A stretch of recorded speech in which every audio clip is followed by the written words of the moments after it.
Welcome you all to this very special launch event in the most beautiful of settings in Samoa.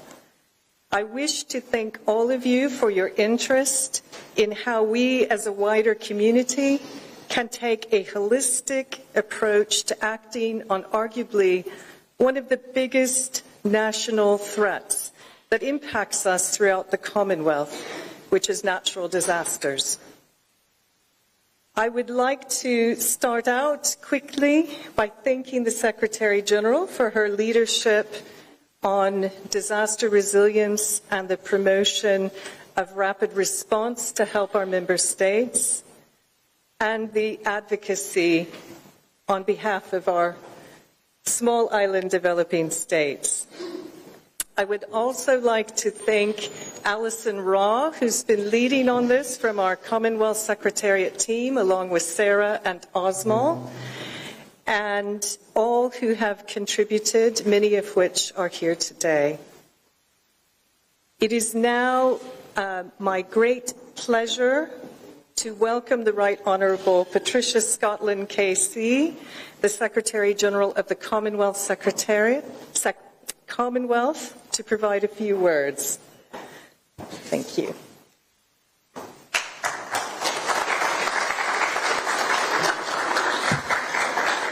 Well, talofa, everyone. Do you know, I have to warm all these people up. Talofa, everyone. See, that's where my family is. So, Your Excellencies, distinguished guests, partners, colleagues and friends, I think we are very honoured today to have Vice President, Prime Ministers, Ministers, all to join us. And it's a real pleasure for me to join this fine panel of speakers and such a brilliant group of people in this room for a very special event. As I look at the faces here, I can see people who've been with us on this journey for a very long time, and it makes me extraordinarily happy. We are here to make what is a vital commitment, and we have to make that commitment today and together, to leave behind the silos which restrict our action and our potential for impact. Indeed, today, we are reaching across member countries, industries, public and private sectors to unite for disaster resilience.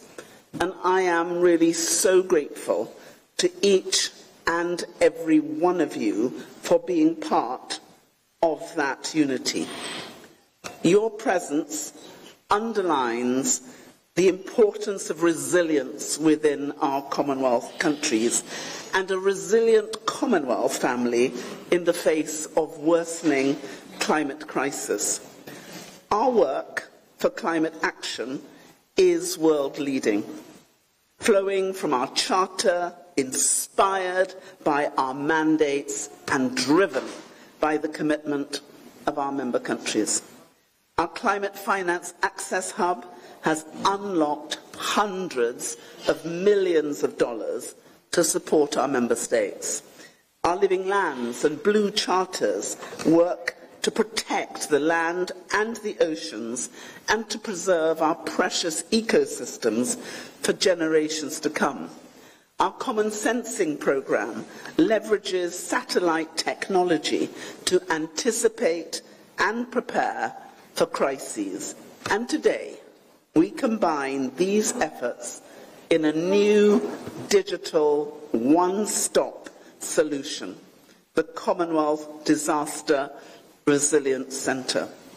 It is something that we dreamed about in 2015, something which we hoped we had, certainly when disaster struck my country of birth with Erica in 2015. It's something we have thirsted for all the years in between. And this groundbreaking virtual tool equips our member countries with the best data, climate finance options, innovative ideas sourced from indigenous knowledge, and pragmatic, outcome-focused examples of building resilience within our infrastructure, within our health systems, and within our natural environments to empower each and every member of our community to prepare for and respond to grave crises. Building resilience in the face of climate change is an existential challenge and a top priority for each and every one of us. We have all witnessed, and many of us have personally experienced, the devastation caused by climate disaster, which are becoming ever more frequent, more intense, and more impactful. All across our Commonwealth, the impacts of climate change are breaking new records. Records which we wished had never been set, and records which we had no desire to compete with. No region understands that better than the Pacific. And I was in the Caribbean when Hurricane Beryl made landfall this year.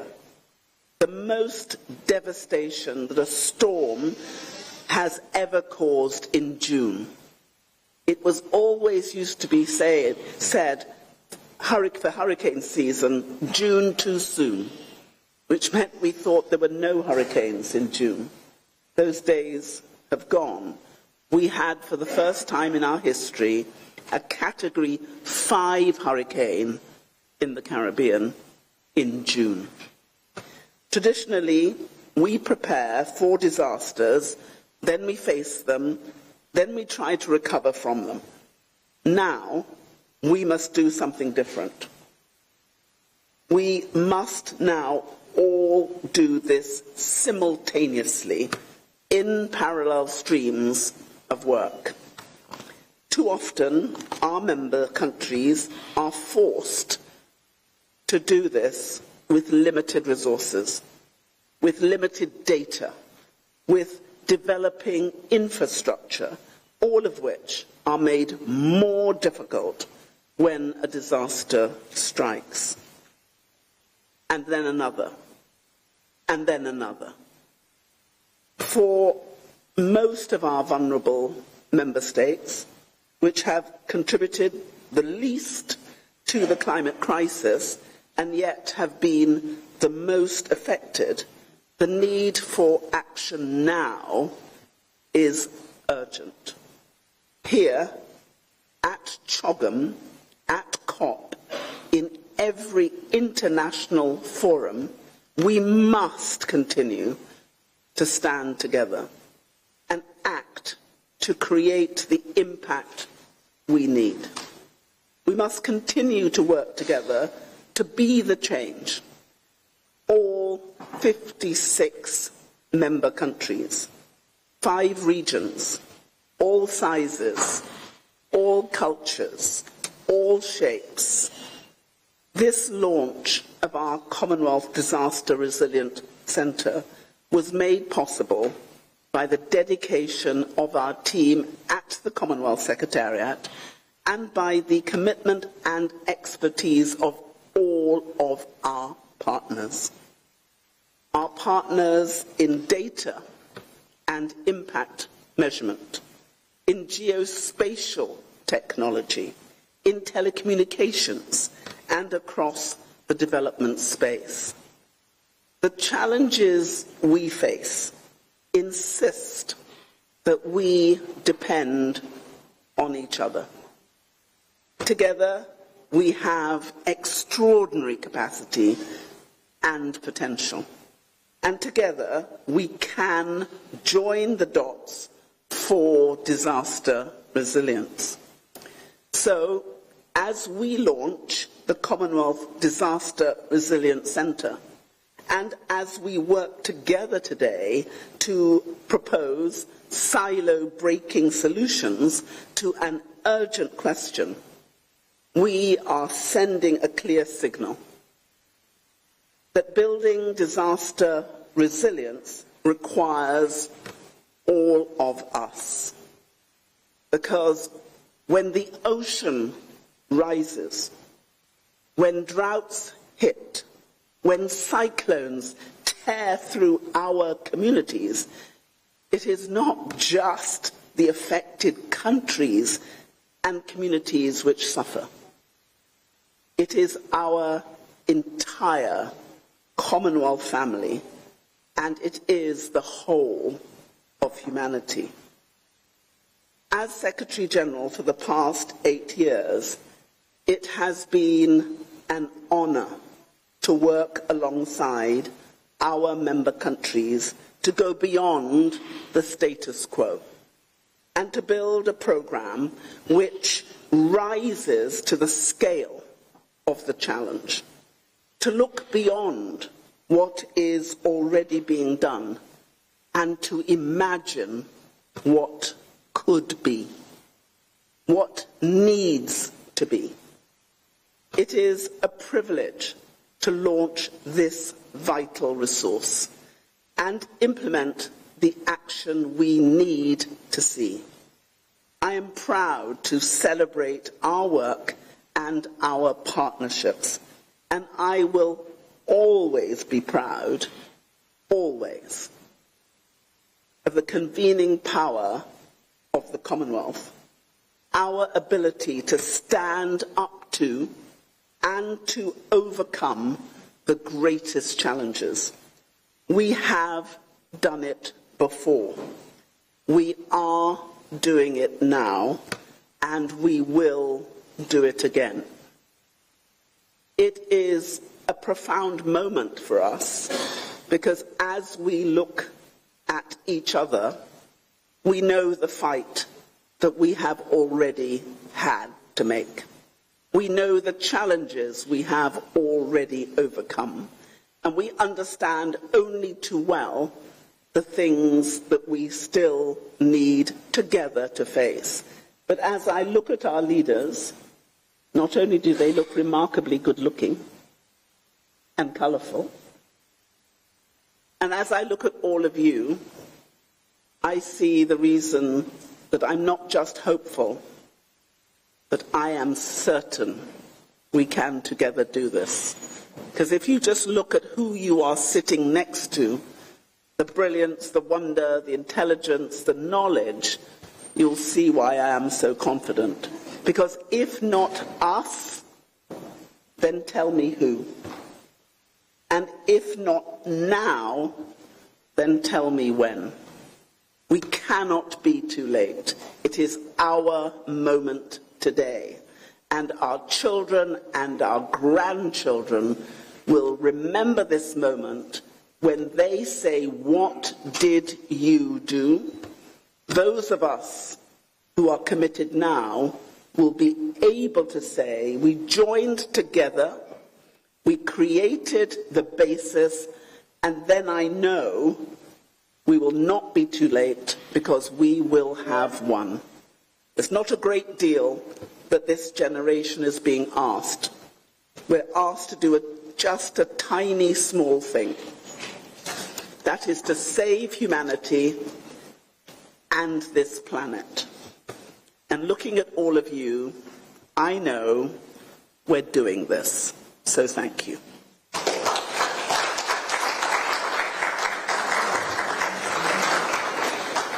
Thank you, Secretary General.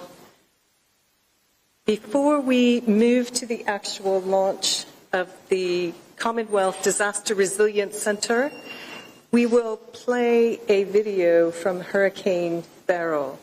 And just to say that the Secretary General, our Director of Communications, Satinder Bindra, Sat, and other colleagues were just landing as this hurricane was coming. It had happened so quickly.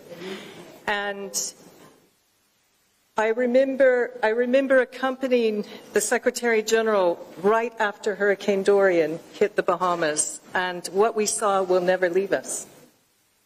So I would like you to see the excellent video that Sat has done, and just to say that he won the DuPont Award for his coverage of the tsunami in Sri Lanka. So if we could play the video, thank you.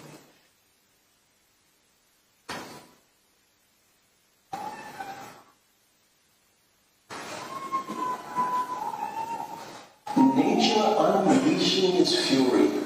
This is the eye of a Category 4, at times Category 5 hurricane, as it tears through Barbados, St. Vincent and the Grenadines, Grenada, and Jamaica in late June and early July. The tiny Atlantic island of Carriacou, which is part of and just north of the Caribbean nation of Grenada, bears the brunt of Beryl. 2 days after Beryl strikes this island, ferries from neighboring Grenada load up on supplies to support 10,000 stranded residents in Carriacou.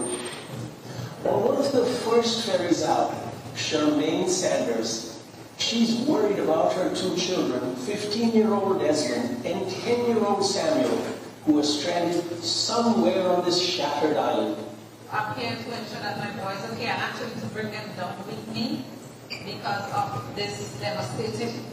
It's unbelievable. Luckily for Charmaine, officials loan her a pickup, but it's tough going.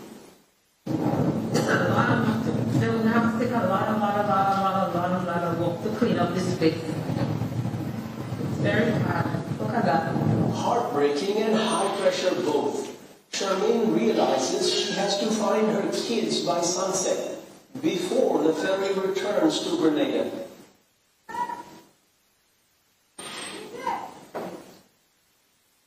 As she nears her home, a gut-wrenching moment. Beryl's ferocity has smashed the island's main communication tower. It lies in a heap right next to her destroyed home. And her kids? They're nowhere in sight. A few miles away, tons of supplies are frantically being offloaded on Carriacou's main dock. As night falls, darkness envelops an entire island. But there's still no let-up in offloading and storing supplies. I don't think there's any doubt that the warming of the oceans is fueling the ferocity of those storms and is creating havoc and putting our lives and our livelihoods, our actual civilization, our very existence into jeopardy. Hundreds of smashed homes, fishing boats, businesses and government offices here are not insured. All that's left of Carriacou's once thriving Main Street is just rubble. It's going to take weeks and thousands of dollars for Kim Mills to rebuild his shopping mart. He says richer countries need to be more conscious of how their emissions are destroying smaller islands. The bottom line is they just don't care. That's the bottom line. They don't care at all. Even though they've lost almost everything, everyone here feels lucky to be alive. What's also alive is their community spirit and resilience. They band together to clear blocked roads, allowing critical supplies to pass through. The government, volunteers, the fishing community, and relief agencies are all part of this mission of mercy. They distribute thousands of dollars worth of supplies, bringing hope to a battered island. Elsewhere in Carriacou, a few more smiles, at least for one family, as Charmaine finally locates her kids. Both are safe, but forever scarred. It's scary, and you don't know if you will see her next day.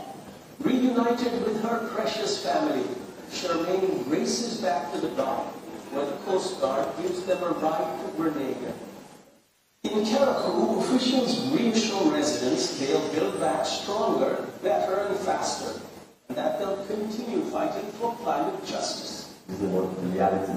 The warming of the ocean and the warming of the atmosphere is not done by a small island developed states like Grenada or any of the Caribbean islands that have been devastated. They are done by the large industrialized countries who created the economy based on fossil fuels. Everyone on Carriacou warns the next big storm with the power to sink entire economies is coming soon. Given they've done nothing to continue facing nature's wrath, they say it's only fair that the international community puts the bill for rebuilding their beautiful island.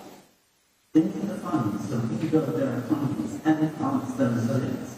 We also need to urgently reform the international financial system so more money and more long-term concessional loans can be provided to small and vulnerable states. I'm calling for all climate finance commitments to be fulfilled immediately. We can still make a difference.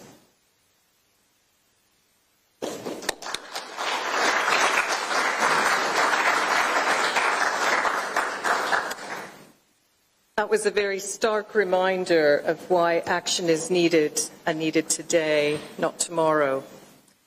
The moment has arrived. If I may ask the Secretary General to come back up for the official launch of the Commonwealth Disaster Resilience Centre. As we count down to the launch, we will go straight to the demonstration by Osmal Wood and Rohit, CEO Verdentum. Are you ready? 5, 4, 3, 2, 1. Yes. So, are you ready for the countdown? There's silence. Yes. Ready? We're going to go 5, 4, 3, 2, 1. You ready? Yes. Are you ready? Yes. Okay. 5, 4, 3, 2, 1. Go. Business, Osmo. Thank you, SG, and I must say this is probably the greatest privilege and honor of my life. I am going to do a bit of a different presentation and ask you all to pull out your phones and scan the QR code that you can see on the screen. You will find it's a live access directly to the CDRC website. I know in this world we like to think that we can do live demonstrations and it's always good and fun. I think it's slightly better to have it directly in the palm of your hands. This, what you will see, it's the CDRC landing page. It contains a wealth of information based on what the Secretary General has said. I think it's important, and it will be remiss of me to not mention the important aspects of this center that you will see on your phone. We are trying to take a human-centered approach to this work, speaking to the lived experiences of people. We mentioned, as you mentioned, the importance of giving access to resources at all 3 phases of disaster resilience, namely pre, during, and post-disaster. But most importantly, the access to data and data-related partnerships. So, without much ado, I will go to the second slide, which has 2 other links that gives you direct access to actual real-time data or accurate data for 2 of our member states that were just spoken about. We are now in Samoa, and we just saw a very compelling and touching video on Grenada. What we've done via the work of our data partnerships is to give you live access or live links directly to the data relevant to these countries. And this speaks to the core value, or one of the core value propositions of the Disaster Resilience Center. What you will see, it's data that we've farmed from external sources, namely international partners in the World Bank and the UN, various UN agencies, but also, most importantly, from member states themselves. What we are seeking to do with this work is to continue to provide access to the best in class of technologies to member states based on their own unique situational context. And with that, I'll hand over to Rohit to speak a bit more about the data and ask my colleagues to provide a direct dashboard to Samoa's data as we have right now. Rohit, over to you.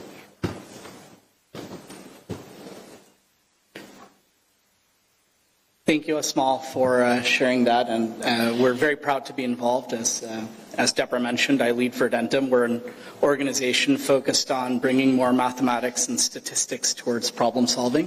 When I met with SG and I heard the extraordinary vision she had, we felt it would be a wonderful initiative for us to be involved with, and we were very excited to work on the data. So I really need to thank her, Deborah, Allison, and Osmal for having us involved with this.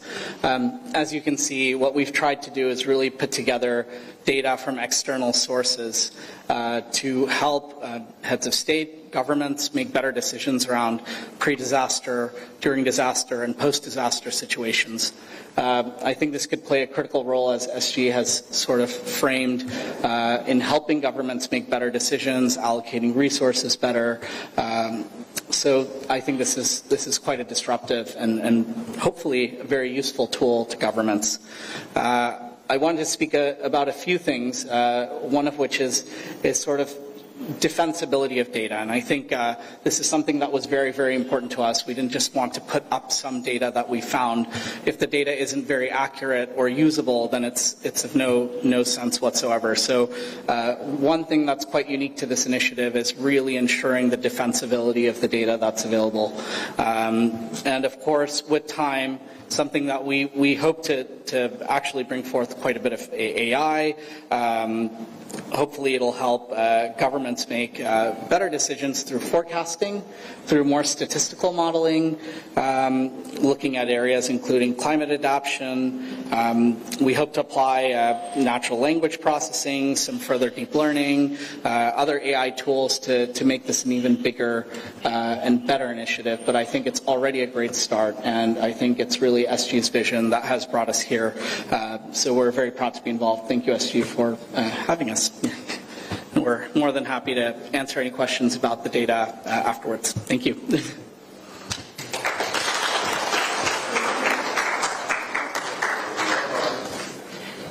Before we move to the next part of the session, I was going to ask Uni, who is hiding behind here. Come here, Uni.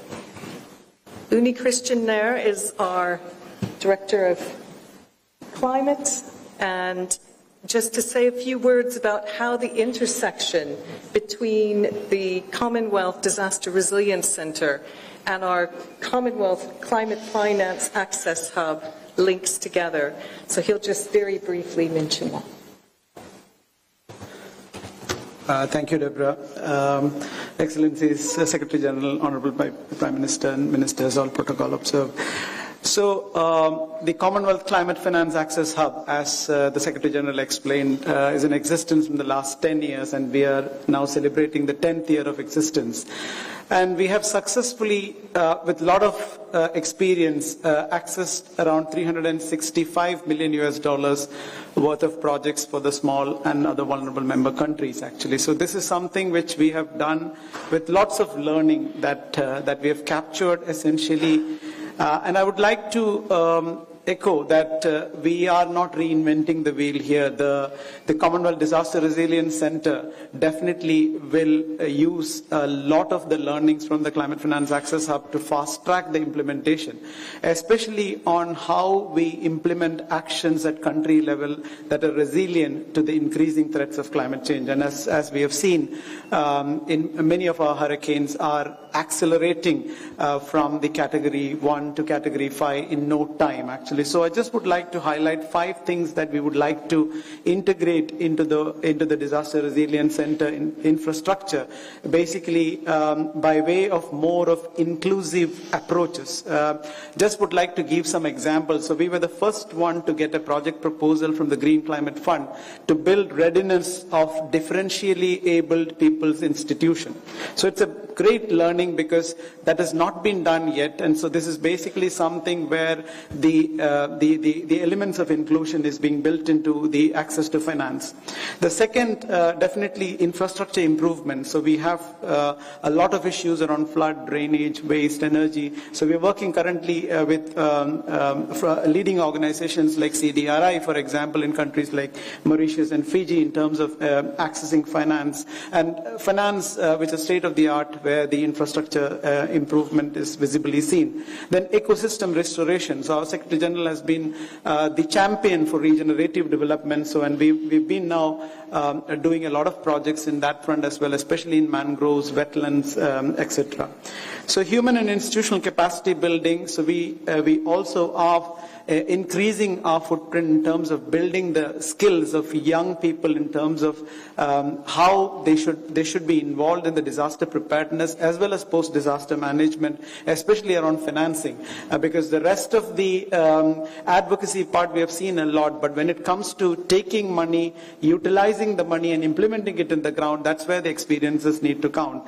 And then of course the last bit is the regional cooperation at scale. I think whatever we are doing should be done at a scale that will impact the countries and the region. And so we will cross-fertilize these ideas from the Climate Finance Access Hub experience over the last 10 years to bolster the work that we are trying to do under the Disaster Resilience Centre. Thank you very much for this opportunity.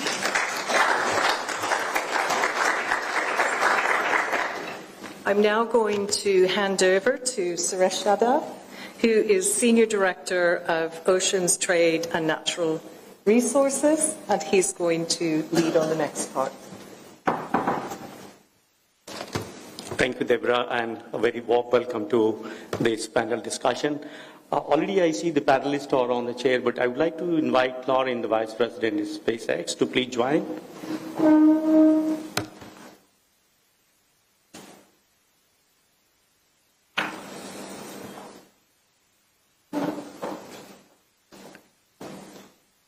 Thank you. So congratulations, Secretary General and the team, for this big launch of CDRC. Particularly, it's very relevant that the global loss of the disaster-related things is around $380 billion US. And out of that global loss, only around $120 billion is insured, and that too in the advanced economies. So roughly around $260 billion is uninsured in the global financial systems. So it becomes very important that how these kinds of systems are going to enable the countries to manage those losses. Today, discussion we are going to focus that how we can adopt a more holistic approach to disaster resilience and step outside of our own silos by joining the dots, which is the philosophy of the CDRC which SG has launched today. The format of the panel discussion is going to be very simple. I'll be asking straight questions because in the Commonwealth we believe in the power of simplification. So no complication, it's straight questions, and I'll invite your responses for 5 minutes. To start with, SG, you have been always be what I call as a obstacle clearer. Any roadblocks you clear and bring the innovative thinking, out-of-the-box solutions. So in this disaster religions-related work, what is the most and the biggest obstacles you see as far as this work is concerned in the Commonwealth countries? I think the most important thing for us is to merge the data, understand the data, and to be able to interrogate it so we can aggregate those things that work, disaggregate those things that do not work, and then create a really successful implementation. But I have found that the most important thing that any of us needs to do is actually listen to each other. When I started in 2016, I described myself as if I was a bird going from country to country, picking up all the bright, sparkly ideas and bringing them back. But not only did we need the ideas, we needed to really understand what the problems were and when those problems were held in common. Because what we found is we had an understanding of what our common problems are. We have an understanding of what we're all trying to do. And we also pool the money we have. Instead of spending it in silos, if we can spend it together so that it doesn't matter if we are spending dollars, pounds, rupees, shillings, pennies. We have to make sure we only spend them once and spend them together. And this has really been an opportunity for us to analyze, disaggregate, aggregate, come up with solutions, and we've done that by listening together and working together. So that's what we have to do, and that's what we have done, and that's why we're succeeding. Thank you, Secretary General. And in fact, just to echo some of you who have not joined the earlier session on Commonwealth AI Consortium, the power of data and the power of partnership and the power of action was in full display. And we are, again, that's the part of connecting the dot story, that how do we connect the finance, how do we connect the AI to bring a bigger picture and bring a holistic picture to the situation which many of these small island states in the Commonwealth family are facing. So thank you, SG, for that leadership. Now I just move on to our next distinguished speaker, Honorable Prime Minister Philip Davis of Bahamas. So Bahamas is famous for many innovations. I know that the High Commissioner of Bahamas in London is leading on Compass, which is a joint collaborative project of the Commonwealth Secretariat and CRSD, Cambridge University. So how do you see, sir, that these kinds of new financial tools and packages can enable the small island states to get the much needed finance, which is so difficult to get? There's a lot of money. People talk about 130 trillion money available in the market, but when it comes to the financing, there is no money. Well, I think one of the greatest challenges to since our small island developing states is access to finance. And that has been the challenge we have. And we can no longer rely on those countries, at the moment I say, that are responsible for the challenges we face. As I speak, and I should make note of this, as I speak, my country, the Bahamas, which is spread over 100,000 plus square miles of water, that I deem as an ocean state. 4 of my islands were impacted by Hurricane Oscar. And the unpredictability of the storm was also manifested. It went to the south, took one of my islands, went north, turned around, went to Cuba, and came back and hit the other 4 of my islands. Fortunately, the damages have been limited, but yet it has disrupted the economy of those islands, and it's going now to distract some of needed resources for development to ensure that they come back to normalcy. And the Compass arrangement is to seek to ensure that small island developing states like ours are able to access finance. And because without that, we'll continue to be doomed to a cycle of recovery and debt. Most of our small island developing states are burdened by debt. We are called upon to borrow for the purposes of recovery and reconstruction. And we, every year, I'm in Hurricane Alley, and in any year I could have 3 and 4 hurricanes moving through. So I borrow this year to recover, borrow again next year to recover. 2 things. When Dorian came through, the Secretary General came and visited only the 2 islands that were impacted by that.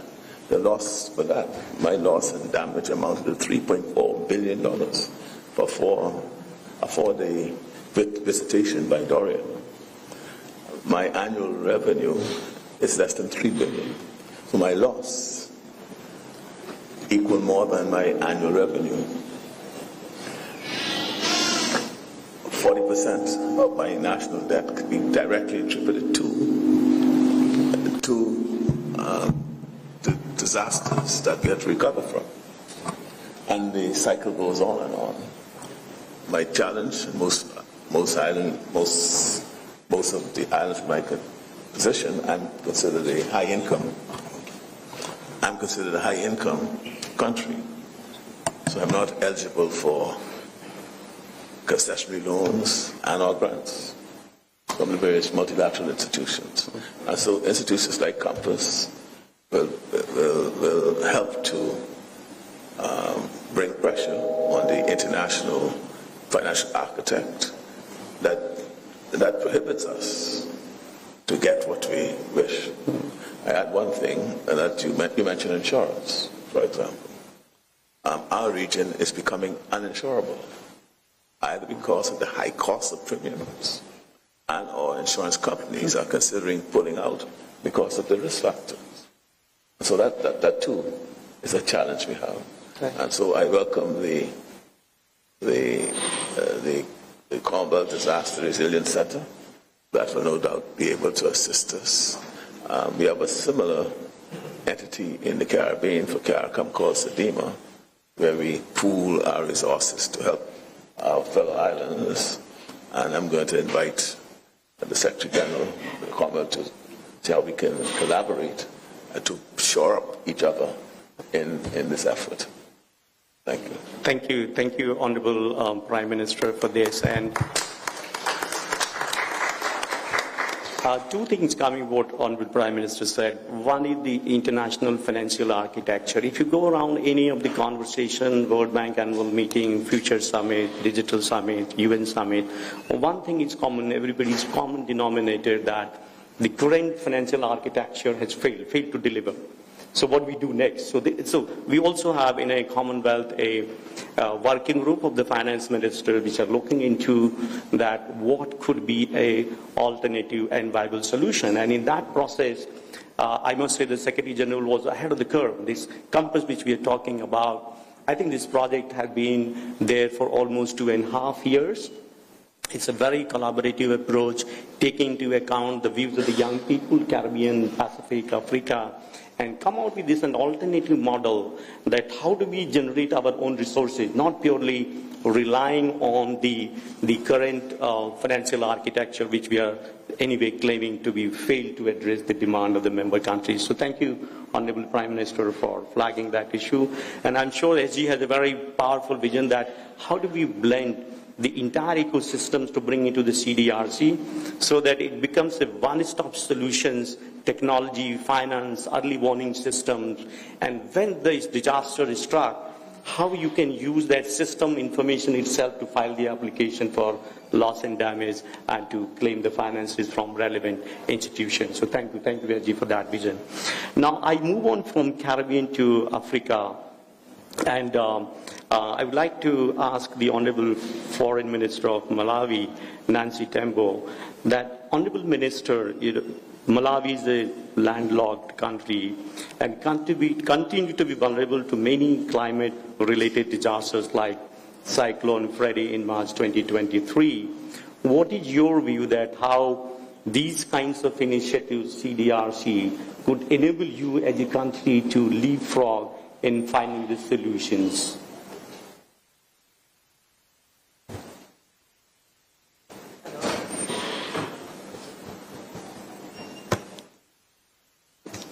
Thank you, Mr. Moderator.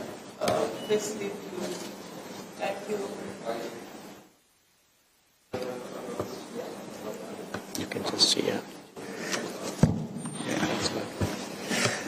Thank you, Moderator, and shout out to Patricia Scotland, Secretary General, and to fellow panelists and distinguished participants. Indeed, I come from Malawi, a country that is landlocked, a country lying between Tanzania, Zambia, and Mozambique. We are within the Rift Valley, and we are right in the path of cyclones. If there's a country that has had the negative impact of climate change in Southern Africa, one of the worst impacted is Malawi. In the last 5 years, since 2019, we have had cyclones every year. Bringing with that is the destruction that it causes, destruction to infrastructure, destruction to livelihoods, destruction to school, health infrastructure, name it, roads, bridges. That is what we have to encounter year in, year out since 2019. What we have noted is that once disaster strikes, partners from across the world will come offering humanitarian assistance. But what is very slow in coming is support to recover, to rebuild, to reconstruct. And so since 2019, we've lost road infrastructure, we've lost all this infrastructure that we borrowed in order to build. and all that is lost. We do not have resources to rebuild. What we are left with is debt, and so our country is burdened by debt as a result of climate change.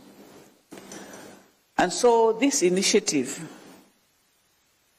the Commonwealth Disaster Resilience Center, is quite timely, and it's an initiative that as Malawi we welcome, because we are in this together. Climate change, it sees no boundaries. It is affecting everybody, others more so than others, but it is here to stay.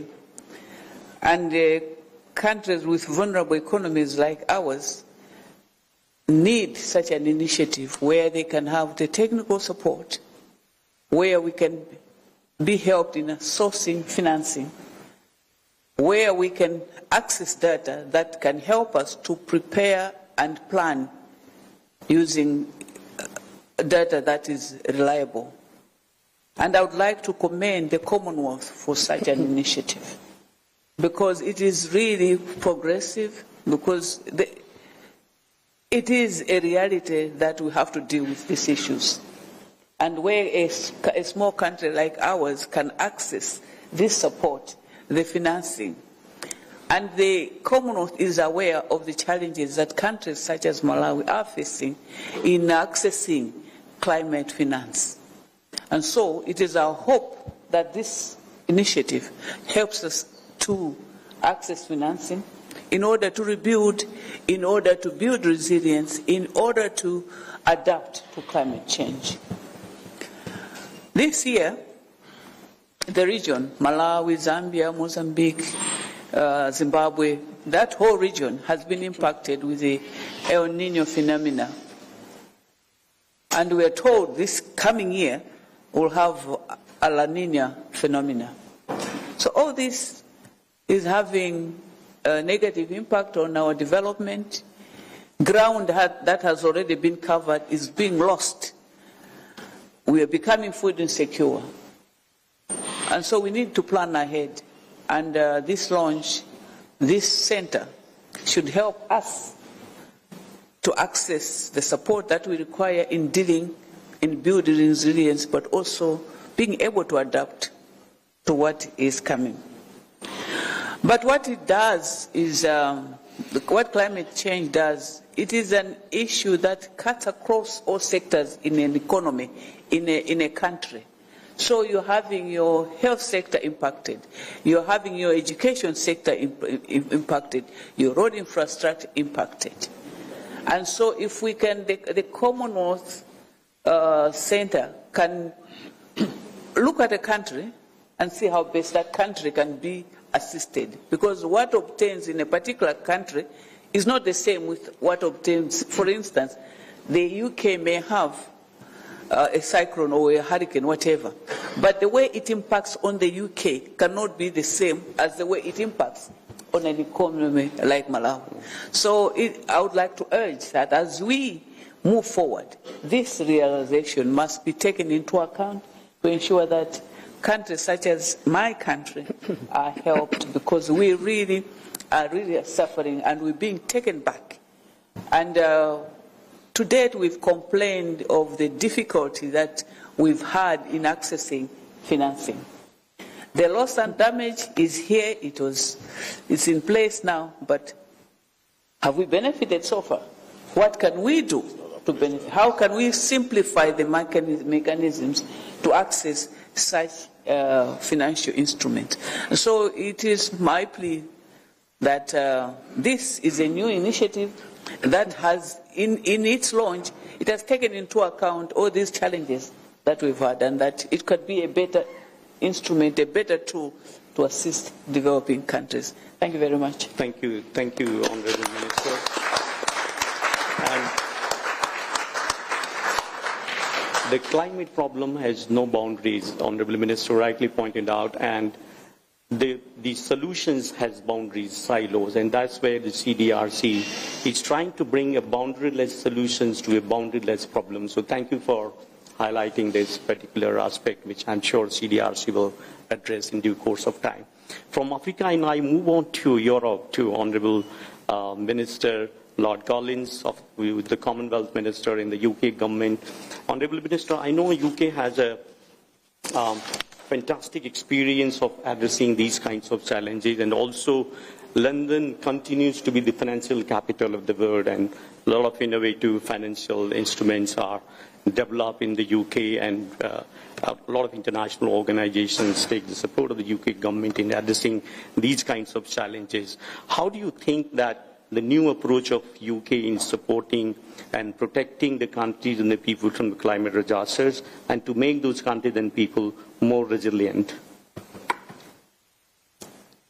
Well, thank you very much. And can I start by sort of thanking the Secretariat and particularly the Secretary-General for organising this event. It's a fantastic opportunity for us to restate certain fundamental principles, and certainly the new United Kingdom government is focused on resetting our approach to climate and nature. The defining challenge, as the Secretary-General pointed out in her opening remarks, and I think there are two things that we must do. The first is to ensure that we can act before disaster strike. Prevention is the best way to protect the vulnerable. And then second, picking up the point of the question, we need to unlock finance for those that need it most. And this will enable more and better quality adaptation finance, which is needed to minimise the impact of disasters and build climate resilience. And the UK has endorsed the Charter on Getting Ahead of Disasters to ensure better use of finance through collaborative action. We are working closely alongside Samoa as co-chairs of the Risk-Informed Early Action Partnership to encourage others to endorse this charter to keep people safe. Climate-related hazards and their impacts are increasingly predictable, and we need to scale up pre-arranged finance to be prepared for disasters in advance. Take, for example, the United Kingdom funded Today and Tomorrow initiative by UNICEF, which aims to better protect children and young people from disaster risk. And this combines efforts to reduce disaster risks now with innovative insurance for the future tropical cyclone risks, providing quick funding for emergency help and recovery. And this paid out more than $4 million last year across 7 countries, including Fiji, the Solomon Islands, Vanuatu and Bangladesh and Mozambique. I'm pleased that through the FCDO support, the United Kingdom Met Office now works with underrepresented groups across the world to improve access to and the use of weather and climate data so that people can protect themselves and their livelihoods from climate disasters. The UK also supports the Climate Action for a Resilient Asia-Pacific programme, building climate resilience and adaptation in the Indo-Pacific. For example, in the Pacific, the Climate Finance Network, implemented by the UNDP, is a peer-to-peer network to expand climate finance in 18 countries, helping over 75,000 people across 7 Pacific Island countries. For example, in Fiji, a project strengthened the Nadalo Bridge so that 280 people living in the community can safely cross the river in high tide and during frequent floods to reach schools, healthcare clinics and markets nearby. And another UK project supports the Tonga Red Cross, which plans to improve the resilience of people living in island communities. And in Bangladesh earlier this year, a UK-funded project used AI, as the Secretary-General mentioned, to provide early warning to coastal communities affected by Cyclone Rimel. So I think they're the key areas that we've been absolutely focused on and delivering on, but I can reassure you that the new United Kingdom government is absolutely committed to these programs and very much supports this initiative today. So it's very welcome. Thank you. Thank you. Thank you, Honourable Minister. And I can say, having worked in many other multilaterals, that UK has one of the best strategy of blending the bilateral and the multilateral approach to address these global challenges. So thank you, Minister, for continuing and championing those particular approach in a new age where we require new solutions. Now I move on to Lauren, who is the Vice President of SpaceX, and as you know, at the moment in the technological space, there are two companies that are making quite a bit of noise in social media. One is, of course, ChatGPT, and second is SpaceX. Lauren was there in the other session which we were having on AI. And Lauren, I want to ask you that here is the financing problem. You see climate challenges, you see the country challenges. And at the moment, everybody is looking at the technology to address where we people have failed, where politicians have failed, where the countries have failed, or multilateral institutions have failed. So how do you think that when the private sector is emerging an agent of change? First time I say the power of change is moving from the government a bit to the private sector, because the technology's power is with the private sector. So how do you think that SpaceX, as a partnership approach to these kinds of solutions, can amplify and countries can get the maximum benefit from these kinds of solutions developed by multilateral institutions like the Commonwealth? Over to you. Thank you, Suresh. It's a very interesting question. Thank you, Madam Secretary, for the invitation to be here in beautiful Samoa. It's an honor to be amongst such distinguished leaders and innovators. So in my role at SpaceX, I lead the global expansion of Starlink, our high-speed satellite internet. And that's both expansion in terms of where it is available, along with the different types of use cases and applications that we can serve, including leading our crisis response efforts, and we respond to disasters all around the world. When I joined SpaceX 18 years ago, I was a newly minted engineer with an MBA, and we were a small team with a big mission to make life multiplanetary. We're now 15,000 almost employees, brilliant, hardworking minds pushing the boundaries of space exploration and global connectivity. We're launching multiple times a week, satellites and astronauts. With Starship, we've launched and landed the world's most powerful flying object ever. And with Starlink, anywhere you have a clear view of the sky and an access to a power source, you can have great connectivity, which really changes the paradigm in terms of solving the digital divide. We have 4 million plus subscribers around the world on all 7 continents and over 110 countries and dependencies, half of the Commonwealth. So we have a bit of work to do to get to the rest of the Commonwealth. As an engineer, those accomplishments are extraordinary. But as a human, as a mother, the trajectory we're on to impact positively the future of people here on Earth is what's really exciting to me. So we think a lot about launching satellites and rockets, obviously, but more about launching opportunities. Opportunities for better disaster resilience, but also better healthcare, better access to healthcare, better education, and economic growth. And so I'm happy to share some thoughts today, but I'm also more here to listen and to learn, because for me and my colleagues at SpaceX, we want to be sure we're building a brighter future for every corner of Earth, including all of the Commonwealth. And so, Suresh, thank you for the question regarding how the private sector can play a role. So Starlink we've invested billions of dollars today already in a system that is available everywhere around Earth.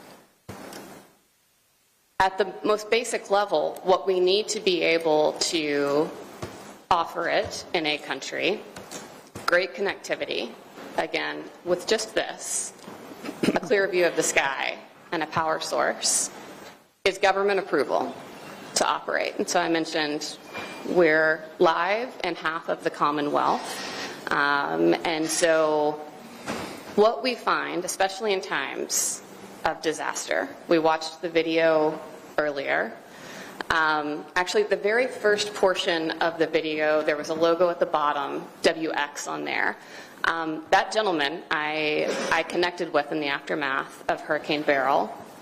He had the only Starlink Mini on the island and was taking it and traveling around after he uploaded his video to help share with the world what had just taken place. His name is Brandon Clements, by the way.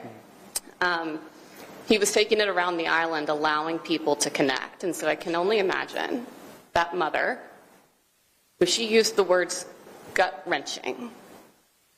She was trying to find her two sons, and what she needed was communication. You saw the tower was down. Everyone on the island needed that. And so what we find time and time again in disaster response is what matters is minutes and hours. And just like many of you, I'm sure, have experienced, if you're trying to move supplies and logistics in times of disaster, it is very painful to see minutes and hours slip away before you can get something to somebody. And so we're always happy to help and respond as long as the government invites us in to do so, whether or not we've already been established or not. But the best possible response is when Starlink is already live and operational and in the hands of the government, organizations, and emergency responders, along with individuals. And so my esteemed colleagues here on the panel, I'm happy to report we're live in the Bahamas, the UK, and Malawi. So people already have Starlink there, and we're happy to do more if the worst happens. But that means you're instantly able to have resilient communications in times of disaster, which I think is really, really important, because minutes mean saving lives, they mean directing resources better, they mean getting your story out to the rest of the world for what has happened, and it means connecting with loved ones. So at the most basic human level, letting somebody know you're okay or what has happened. So, I think what we can do is work harder and faster as both private companies and government to make sure that technology, whatever it is authorized and available to help countries and the people of them become resilient, more resilient in times of disaster. So, thank you. Thank you very much, and I appreciate. Just to pick up one thing, that out of 8 billion people on the planet, 1/3 are still unconnected. Connectivity is very crucial for development, and that's where all these technologies, whether it's Google Cloud or submarine cables, plays a very role. I remember in my own country, India, the connectivity used to be challenged, and even for incoming calls you used to pay. Now, India has emerged one of the cheapest cost in terms of data in the whole world, and that's the scale which India has demonstrated in terms of connectivity, data, and using those technology to bring all the solutions to the people. So I'm sure that there were a lot of questions around cost on the connectivity. So as we amplify, as we magnify, using various technology, data, and connectivity is going to be affordable and bring the confidence and power to the people on the ground. So with this, I have asked all the questions which I had, and ideally I would like to open the floor for discussion, but as a middle order batsman, I was asked to compensate for some time lost in the first session, which I have done. So my apology for not opening the floor for discussion, but of course you can have the discussion after this panel is over. So before I hand over to Mr. David White for the next session, I would like to invite Deborah Jamison and all the panelists for a group photograph before we move on to the next session. It's a big round of applause for all the panelists on the dais.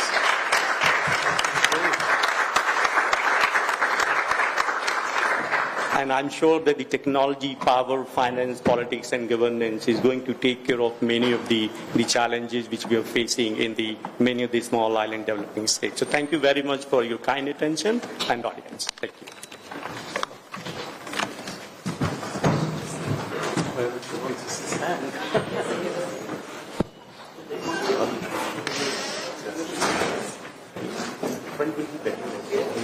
Chairs back.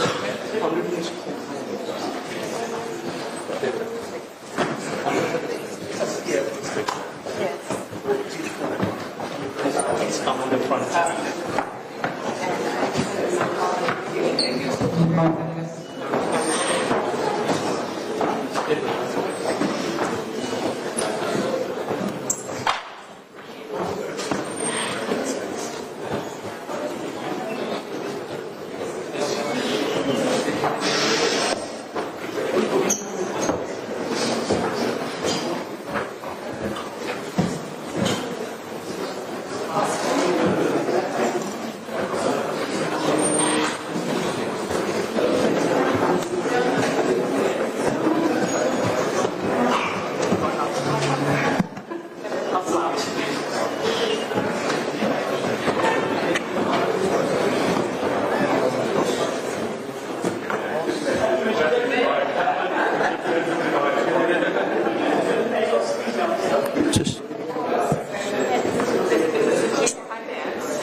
Okay, just while we finish the photos, if I can invite the speakers for the second panel onto the stage.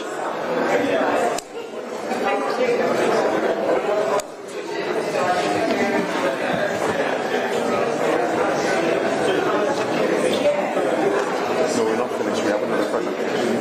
So if you just leave that thing up. Let me find out something.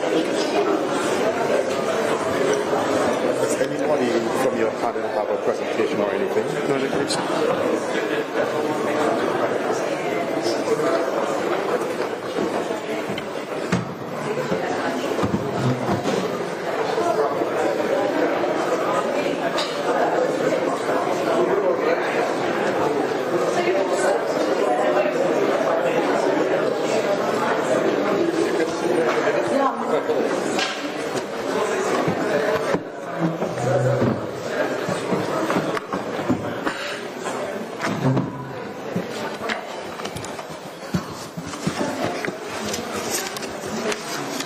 Great.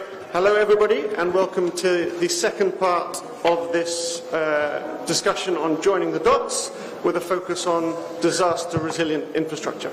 I'm David White from the Coalition for Disaster-Resilient Infrastructure, a coalition founded by the Honourable Prime Minister of India, Narendra Modi, in 2019, and now numbering 40 countries and 7 international organisations. We haven't quite got to 56 yet, but we're going there quickly. Now, we are blessed with a very distinguished panel, but not a lot of time, so we will move straight into the discussion. And I will start with the Honourable Minister from India, Kiran Rijiju. Minister, India has been a leader in terms of supporting disaster-resilient infrastructure internationally. How do you see India's role working with the Commonwealth and other partners to scale up support for Commonwealth small states and others to enhance disaster-resilient infrastructure? Over to you, sir. Yeah, thank you very much. First of all, I'm very happy to join this special panel and discussing about a subject which is having an impact on everyone in every corner of the world. Now, India being a country which is unique in many ways, as a country which has faced disaster in a long history, we have seen how we have handled it and how we are becoming a global partner. First of all, see what India has done in the recent time. I'll just reflect quickly. We have now started giving focus on creating the infrastructure for disaster resilience. And it has become a strategic choice for India. And you must have seen India has taken a lead role in many occasions. And I myself have been part of this whole movement of disaster risk reduction for a long time. So I have my own experiences in personal capacity and as a member of the government. Now we are talking about the creating of better facilities and better capabilities to deal with the disaster resilience and to mitigate the disaster risk. We came out with a National Disaster Management Plan, and now our plan is integrating in all our actions with regards to developmental activities. So Prime Minister had started a very important scheme called Apda Mitra scheme. Now that scheme, we had trained 100,000 community volunteers who could be directly deployed in 350 multi-hazardous prone districts across India. And they are integrating themselves with the community people as first responders to any disaster. It has become very effective because we believe that unless the community people are strengthened, then the policy level alone cannot do from the top. So to get on board the community people, we have been quite successful. In some other time I can share many success stories, but to cut it short, India has engaged actively in international and regional forums like this Commonwealth forum. We feel that it is important to discuss about disaster risk at length, and this is an appropriate forum. Another thing I would like to highlight is about how to create resources to deal with the efforts which we are talking about. Now, the important thing which I should mention here is about the green bonds which we had started, and also the insurance schemes which will incentivize the investment for creating disaster resilient infrastructures. And it has been quite positive response from every sector which we have witnessed over the years. And also we are encouraging the private-public partnership for creating a better investment environment and encourage the private people to come forward and divert their resources for this purpose. Another thing which I would like to insist is the World Bank and other international agencies, including all the associates of United Nations, will have to come together to create better resources, especially for financing the projects related to creation of disaster resilient infrastructure. And we are quite positive. The coalition for disaster infrastructure resilience, which we started in India, I think it is a success story where we saw lots of member states participating actively. And we have a very robust infrastructure and office complex coming up in India. And that is quite encouraging. Now, I have heard about our colleagues speaking about the problems in smaller countries. Now, what I would like to emphasize is whether it's a small countries or big countries, we need to converge. Now, smaller countries have a danger of totally getting wiped out of the infrastructures and their inhabitations. In a similar way, the bigger countries like India with now we are the largest population in the world. The impact is also as equal as our population size. One small portion, if we get the attack from any of the hazardous disaster, the numbers of people affected is large. So if you see the Himalayan region in India, we have a different kind of problems we are handling, and the coastal regions in India has its own unique problems. So that's why we are getting the coastal communities on board to get their experiences aligned with our programs. So the desert regions in India or the northeastern part of India having its own unique climatic conditions and geographic situations. So combining the unique things which we see and we face in India can be aligned with any of the country having its own unique problems. So smaller countries or bigger countries, I feel it's just a matter of converging our interests and addressing the issues. So we're very happy that in Commonwealth we are giving emphasis on the disaster risk and its management. And I'm happy that right from the Hyundai framework to Sendai Declaration, India is meeting the target which is we have set for ourselves. And very happy to see other friends, other members from other countries are also giving equally importance in meeting the targets which we had set for ourselves. So every country has integrated the global approach into local needs. I mean, and local preparations are basically for the global needs. So it's whether it's global or local, it's basically a kind of converging all the issues which we have put in the table. So without going much into the details of what we have achieved, but I can assure that India will always be a leading country, proactively taking part and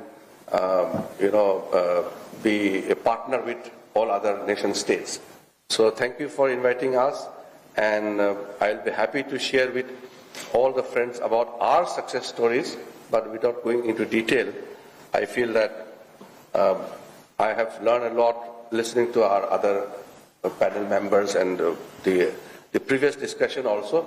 They have highlighted some important aspects which I have benefited. Thank you. Minister.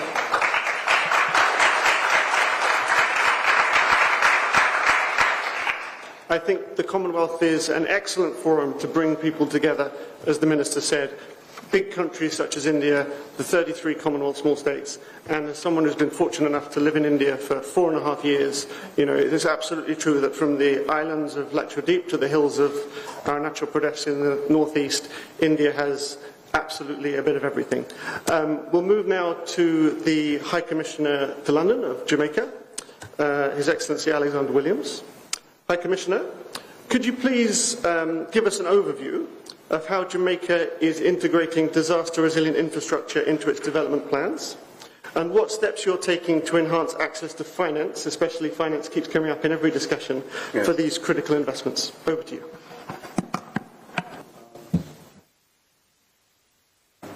Well, thank you very much for this opportunity to speak to this topic. Let me first apologize for the absence of our Foreign Minister. She's just slightly delayed in getting here. But I am pleased to participate, given the importance that Jamaica, a small island developing state, attaches to the climate resilient infrastructure and investments which are critical to adaptation efforts. SIDS are on the front line of climate change, as our islands are disproportionately impacted by rising sea levels, increasing temperatures, and the frequency and intensity of extreme weather events such as hurricanes, droughts, and floods. India is of a different scale and size than Jamaica and other small island developing states. And whilst I appreciate the position that has been explained by India, the thing about these disasters, there are significant, troubling, and important threats, and then there are existential threats. There are threats where when you have these kinds of disasters, your country's very existence is in question. And if I might just indicate for small island developing states dealing with the issue of climate change, what you're talking about are actually existential threats. When you look at what happened in Kariakou, you're talking about the possibility of an island no longer existing after a particular disaster. So adaptation, therefore, is not a choice for SIDS, it is a necessity. We have to adapt if we are to survive, harness opportunities, and cope with the impacts of climate change. It is important to highlight, however, that this will not be possible without adequate and sustained financing. In addition, urgent and immediate action is needed by the international community to reduce greenhouse gas emissions in keeping with the Paris Agreement. Fittingly, these are some of the issues addressed in the Antigua and Barbuda Agenda for SIDS, which was adopted at the 4th International Conference on Small Island Developing States held in Antigua and Barbuda last year. We therefore endorse the calls for a doubling of adaptation financing by 2025 and tripling renewable capacity by 2030 to accelerate mitigation action and enhance resilience building. We reiterate the call for all countries to maintain the target of limiting global temperature increase to 1.5 degrees Celsius through enhanced NDCs based on the principles of common but differentiated responsibilities. Jamaica shares the view that infrastructure is vital to the achievement of the SDGs.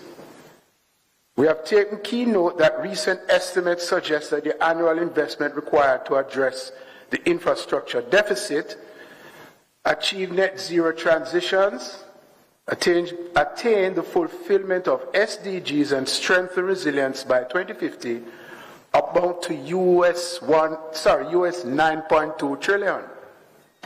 It is interesting to note that of that amount, US 2.76 must be invested in low and middle income countries. As a founding member of the Coalition for Disaster Resilient Infrastructure and a member of the Infrastructure for Resilient Island States Steering Committee, Jamaica values the opportunity to unlock climate finance and investments to support our efforts to become more resilient. We were therefore quite proud to have been among those countries that launched the IRIS initiative in 2021. Importantly, we participated in the IRIS's second call for proposals and are awaiting the outcome of our submission entitled Kingston Metropolitan Area KMA Water Utility Infrastructure Disaster Mitigation and Climate Change Resilience Program. Rather long, eh? I'm pleased to note that the second call focuses on climate action, mainstreaming resilience, and strengthening data for resilient and inclusive infrastructure. And we look forward to Jamaica having one of the successful proposals going forward. In addition, at the national level, Jamaica has done some significant pioneering work to mobilize climate finance to support adaptation. Straight to your question. These include the ongoing work to develop a blue-green facility. Its objective is to ensure a holistic approach to climate finance, integrating marine, coastal, terrestrial, ecosystems, and green and clean technologies into a unified funding mechanism available for public and private projects. In other words, bundling them together for public and private projects. There's also the Jamaica Systemic Risk Assessment Tool, facilitated by the Coalition for Climate Resilience Investment and financed in part by the UK's FCDO. It is a risk-informed decision-making tool that enables assessment of the economic value of assets at risk to the direct impacts of climate change in the medium and long term. While Jamaica has taken steps to mobilize climate finance with a view to building resilience and securing a sustainable future for its people, accessing sufficient and predictable finance remains a challenge. We therefore continue to advocate for increased support from international climate funds and developed countries, as well as innovative financing mechanisms that cater to the unique needs of SIDS. We can only achieve collective success through partnerships. It is within this context that we call on the international community, including the Commonwealth of Nations, to bolster their support for strengthening adaptation in SIDS by mobilizing the necessary financial resources, technical assistance, and collaborative partnerships. Together, we can create a resilient, sustainable future for all, where our islands not only survive, but thrive and remain productive in the face of climate change. Thank you.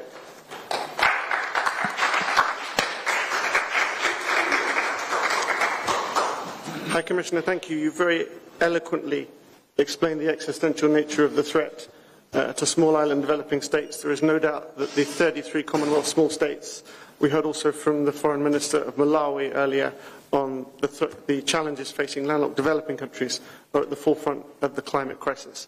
And it's important to note that 3 of the major summits this year are being hosted by Commonwealth small states.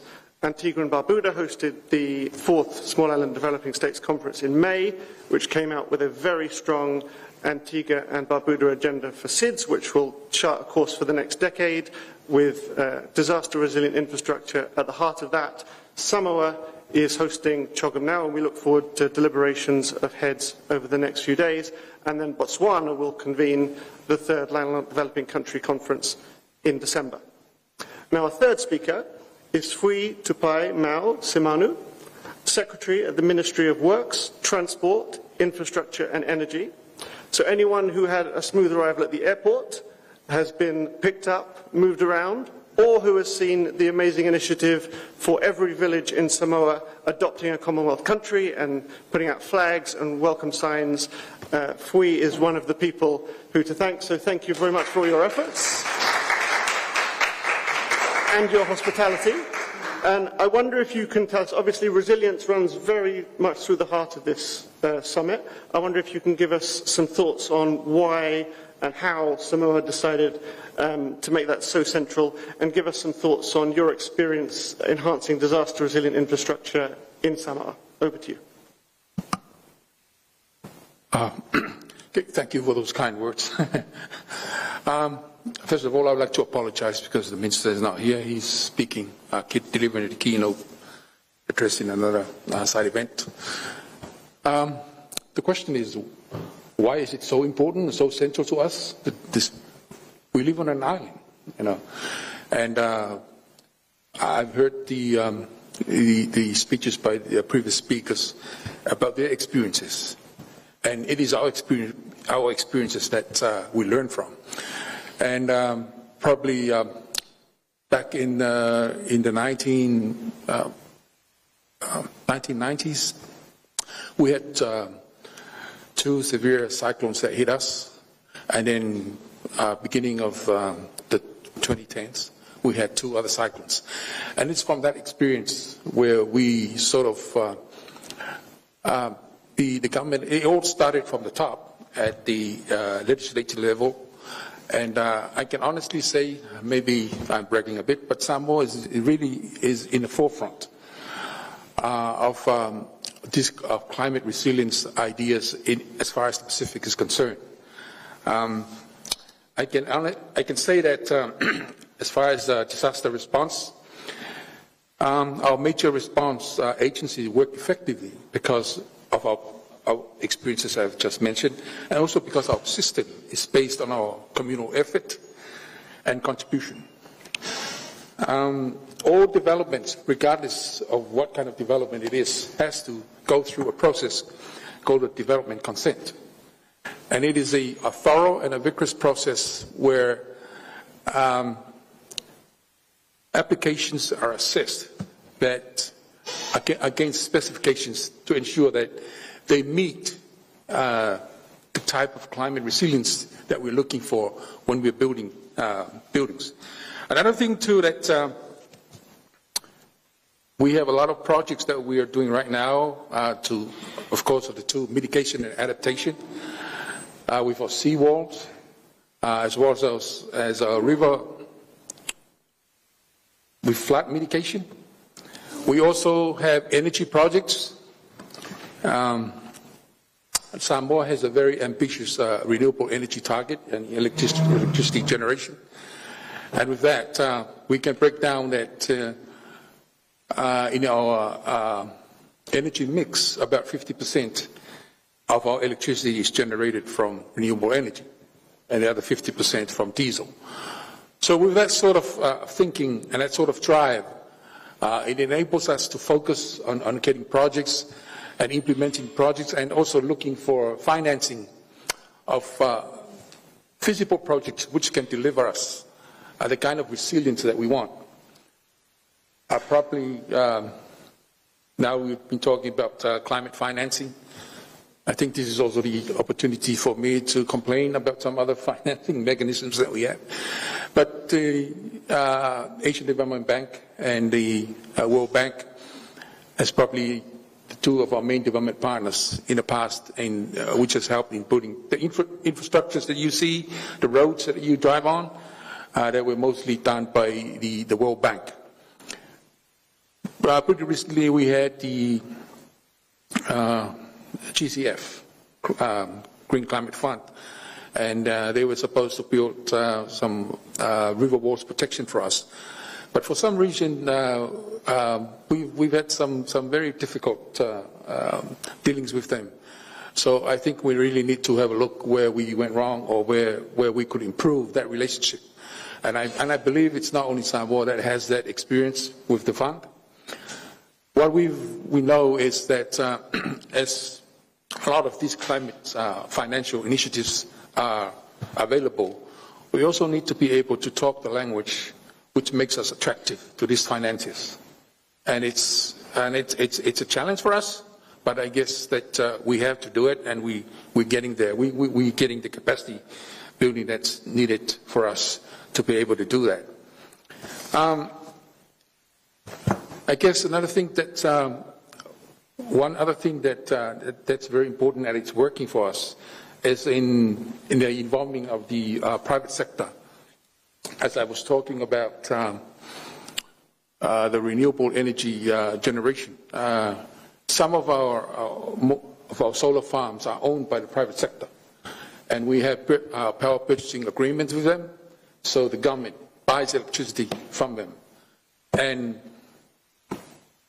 it's working, and we need more of those as we move forward in trying to improve on our target. We also, so I'm more really biased into our NTC, National Determination Contributions, which targets specific sectors like agriculture, tourism, transport and infrastructure, energy.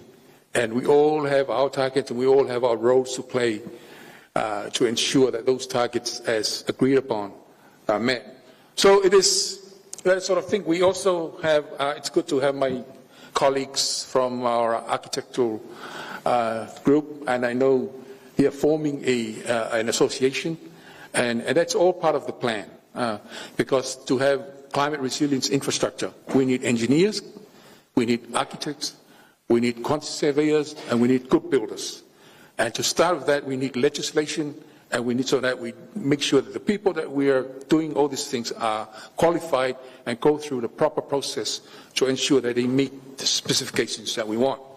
I myself, I'm an engineer. I come from the power systems engineering background, and I've spent about 15 years building renewable energy projects. And I'm proud of that, because we do have mandates that we have to follow, and we really need to continue on that. So that's probably my experience. I'm sorry I can't talk about international conventions. My whole life has been building and doing things, but that is my experience that I want to share with you today. So thank you.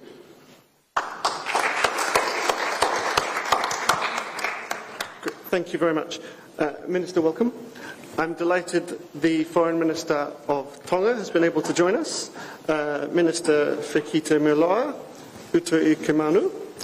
Minister, we've heard from the Honourable Minister from India, some of the experiences and successes of India, the fact that the scale of the country allows them to develop good practice that is replicable almost anywhere, and India's commitment to sharing and supporting other countries internationally. We heard from the High Commissioner of Jamaica very passionately on the existential threat that climate change poses to small island developing states, and some of the good work that Jamaica is doing around attracting finance for programming. And from our colleague from Samoa, some of the good practice and the developments here, as well as some of the challenges. But perhaps I could ask you, I know that Tonga is doing some great work in terms of developing governance frameworks for disaster resilient infrastructure. Given this experience, what do you believe the Commonwealth can do to support Commonwealth small states to develop and strengthen disaster resilient infrastructure? Over to you, Minister. Thank you. First of all, apologies for being late. I went and sat in another side event, and they started talking about oceans, and then I thought, okay, I'm in the wrong place. But I'm glad to finally have found the right room. And just, I'm no longer the Foreign Minister. I'm now Minister of Meteorology, Energy, Information, Disaster Management, Environment, Climate Change, and Communications for Tonga. Yes. Distinguished colleagues and honored guests, it's a privilege to engage in this vital dialogue on enhancing disaster resilient infrastructure within small Commonwealth states. As we convene today, we must reflect on the unique vulnerabilities that small island nations like Tonga encounter. Tonga is situated in a region highly prone to natural hazards, including tropical cyclones, volcanic eruptions, tsunamis, and coastal flooding. Since 1980, 75% of our natural disasters have been caused by tropical cyclones. The catastrophic Hunga Tonga Hunga Ha'apai volcanic eruption and tsunami in 2022 underscored the critical need for resilient infrastructure affecting over 84% of our population. Our economy's heavily reliance on agriculture and tourism further highlights the interconnectedness of livelihoods and infrastructure resilience. In response to these challenges, Tonga has made significant strides in strengthening our governance framework to improve resilience. The Disaster Risk Management Act 2021 and the DRM policy 2023 to 2030 have laid the foundation for risk-informed planning and governance reform. Through initiatives like the Enhancing Resilience of Critical Infrastructure through the Strengthened Governance Project, we aim to ensure that our infrastructure can withstand disasters. We have strengthened our disaster resilient building code in collaboration with the Ministry of Infrastructure to ensure that new infrastructure can withstand natural disasters and the impact of climate change. The lessons from the Hunga Tonga Hunga Ha'apai volcanic eruption highlighted the need to embed resilience into the design and construction of critical infrastructure, including schools, hospitals, and roads. A key priority has been integrating disaster risk reduction into national development planning, ensuring that infrastructure across sectors such as energy, water, and transportation is built with resilience in its core. Partnership plays an essential role in these efforts. Our collaboration with regional partners like the Coalition for Disaster Resilient Infrastructure, UNDRR, and UNITA has enabled us to adopt resilience principles, conduct stress testing, and enhance data sharing capabilities. We understand that building resilience requires a multifaceted approach encompassing governance, partnerships, and technical innovation. Given our experience, we see several opportunities for the Commonwealth to support small states in enhancing disaster-resilient infrastructure. Firstly, our survival and prosperity hinge on our ability to conduct comprehensive risk assessments, infrastructure audits, and resilient planning. The Commonwealth plays a pivotal role in this mission by facilitating targeted training and workshops. By leveraging the expertise of member states that have successfully implemented resilient strategies, we can fortify our defense against future uncertainties. This collaborative effort empowers us to build a stronger, more resilient future for our communities. Secondly, promoting regional data sharing and collaboration is paramount to addressing infrastructure vulnerabilities and climate risks effectively. Our experience have unequivocally demonstrated that sharing data is not just beneficial, but essential. The Commonwealth stands in a unique position to spearhead the development of regional platforms dedicated to data exchange, and by doing so, we empower small states to collaborate, foster solutions that are precisely tailored to the distinct challenges we face. Thirdly, building a resilient infrastructure is a formidable challenge that demands substantial investments, particularly in smaller economies. To address this, the Commonwealth must champion innovative financing mechanisms that ease this burden. By advocating risk pooling arrangements and blended finance options, we can effectively mobilize the necessary funds to ensure the successful implementation of resilience projects. Fourth, in our pursuit of sustainable development, it is imperative that we facilitate public-private partnerships to unlock vital investments in resilience infrastructure. By fostering these partnerships, the Commonwealth can provide invaluable guidelines to assist small states in engaging effectively with the private sector. And it's crucial that resilience remains at the forefront of these collaborations, ensuring that our infrastructure not only meets current demands, but is also robust enough to withstand future challenges. Finally, we must prioritize the advancement of climate-resilient infrastructure standards. Establishing standardized guidelines for such infrastructure is not merely beneficial but essential. The Commonwealth has a pivotal role to play in supporting small states by developing and promoting these standards, ensuring that their infrastructure projects are robust and effective against the backdrop of evolving climate risks. Tonga's experience vividly illustrates that strong governance frameworks, while essential, are not enough on their own to achieve true resilience. We must embrace regional cooperation, innovative financing solutions, and technical expertise. The Commonwealth stands uniquely poised to champion these critical areas of support. And by uniting our efforts, we can ensure that our investments in infrastructure not only endures the challenges of today, but also protect and empower our communities for generations to come. Thank you.